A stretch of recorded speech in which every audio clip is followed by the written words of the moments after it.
Hello? What you looking out there? You see that big hole right there? What you're looking at is my exhaust. And more specifically on my truck, this is called a straight pipe application. By definition, for pickup size and cars in general, not talking about like semis or anything like that, but pretty much it is the same thing across the board. Straight pipe, what that means is it means there's absolutely no restriction, like a catalytic converter or muffler, coming from your engine to your headers all the way through. It's just a hole all the way through, nothing. Because and I'm explaining this as if you don't know. I'm sure you have an idea. Catalytic converters, those are the point where the emission stuff happens. The muffler is what makes it quiet, and causing all that restriction, especially high RPMs, well, that makes your engine work harder, especially when you get up to the high RPMs, because more air is trying to come out of your engine. And what that happens is that sound is transferred to basically heat, and it's an inefficiency. Like when you see racing and stuff like that, you'll notice they're all open headers. They're all straight pipes. It's so the engine doesn't have to work that hard. Just think of it like a pump. That's all you really got to do. Well, this is a 7.3 truck set up like this, and this is factory off the line. There's no restriction, there's no muffler, there's no resonator, there is nothing on this truck. My exhaust is a 4-inch. It is a 4-inch because the engine on this is flipping huge, 7.3 if you're not sure how big an IDI is. Again, you probably clicked on this video because you have a very, very similar truck. For my truck specifically, it gets a little complicated as far as, well, what's acceptable in an inspection. You might be wondering that. Well, what I'm referring to is the catalyst, the sticker, that's often found either on the hood or it's found right here. And when someone's doing an inspection, they have to abide usually by the sticker. They either go off of what the law says in that local area or they'll go off the sticker. For example, when I just had this truck inspected last, it was just time for it to get inspected. One of the many things that's already been fixed, he actually hassled me over the emissions, and he says, well, in 1984, it's been mandated by the local jerk-offs of state senate square capital for... What?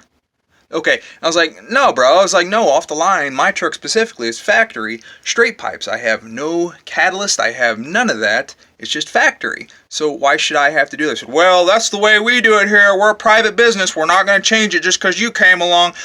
So what I ended up doing is I called my local Highway State Patrol office. I'm in Missouri again, blah, blah, blah, depending on where you're standing on the face of this big old blue screen marble. Okay, so, and I called my Highway State Patrol office, and they said, does it have a sticker either on under the hood or right there on the radiator support bracket, which is this guy, this black right underneath this where the red cable's sitting? And I said, no. Even though I actually changed that because it was rusted out really bad. But beside the point, there was not one there, which in 1994, this truck for Fords becomes a little bit complicated for the 250s and the F350s. And when I mean complicated is because that's when Power Stroke started to step in. And yes, that was the year that IDI started going turbos, and it gets complicated right around there. But besides the point, if you're being hassled from an inspector that you don't have a catalyst, they go off the hood or off of that, and that just depends if what your car was off the line. If they won't pass it because of that, just take it somewhere else. Don't argue with them. It's really not worth it. Hey, mate, I'm gonna put straight pipes on my truck. But yes, so it just depends on really what you want to do with your vehicle. If you're trying to consider adding straight pipes, thus no restriction, you're going to get a lot of hassle from an inspector. You need to be ready for that. So if you try to, if you know somebody's like, I know somebody who can do an under the table inspection, that's on you. I didn't tell you to do that.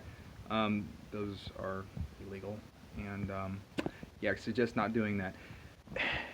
You can't do what's referred to as a catback system, which is kind of a mid upgrade, which it'll help out your engine. You could still kind of apply by the rules, but those kits depend on the make of the vehicle, and they range from, you know, a couple $100 all the way up to several thousands of dollars, depending on what you have and how much you're wanting to modify, because then you start getting into computer programming. Do you want to bypass this to get around your O2 sensors? You know, what's it worth to you? You know, do you have an older vehicle? You go messing with that sort of thing, and you make your computer mad. It reads, you know, O2 sensor 1 and upstream downbank and upstream, and basically it's relaying the voltages of what's going on, how's the engine burning through the exhaust. You know, do you really want to get into that is the question, you know, or do you want to get an older vehicle? It just really depends. Anyways, moving right along, the final thing that I would like to share is what I did on my exhaust, and I've never seen anyone actually do this, but I actually just took a plain old trampoline spring and I used it for support. Now I've got a proper support upstream, but right here, I actually took this. I did this several years ago, and I don't know if you can see that or not, but look at that. Shaky, shaky, shaky, shaky, shaky, shaky. It's actually kind of cool, I think, anyways. You know, don't be afraid to be creative here, guys. There's no rules or nothing like that as far as putting springs. Never had an inspector say anything about it. Last guy who did it, he didn't actually mention it. For all I know, he liked it. Anyways, so hey, if I answered some questions that you might be having, just like and subscribe. Or if you didn't like it at all, just subscribe. That way it supports independent people like myself. Or if you dislike, I'll just find out where you're at and chop off your catalytic converter and give you straight pipes that way. Ah!